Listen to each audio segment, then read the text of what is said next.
Sometimes we maybe confuse what are not gospel conversations. Mike, what would you say to that? What are things that we might think are, man, I shared the gospel, but in actuality, maybe we didn't? Here's where we got to be a little bit careful when we're engaging is that, Aaron just mentioned inviting somebody to church. As great of a thing as that is, that's not a gospel presentation. And that's not sufficient to see somebody saved. It's not even, it's a very good thing. Everything I'm going to mention is good to say, hey, how can I pray for you? You may do this. Often you go sit down and you ask your waitress or waiter, how can I pray for you? It's a very good thing to do. Very thankful. Very few people refuse that. But at the same time, that's going to be a bridge to the gospel. It's not the gospel.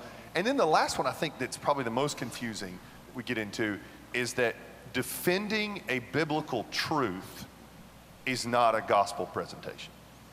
To just, we're caught in the cultural wars about genders and homosexuality and those type of things.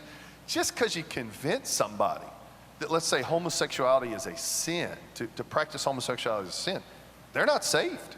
That's not the gospel. And so those are all things it's good for us to keep kind of at the core.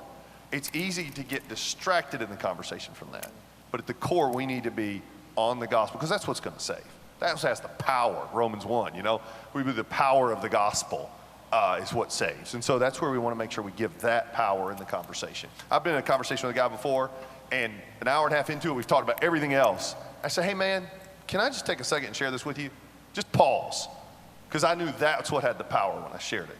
And the hour and a half gave me the kind of the ability to speak that to him, and then we went right back to the conversation, but I knew at that point he'd heard the gospel.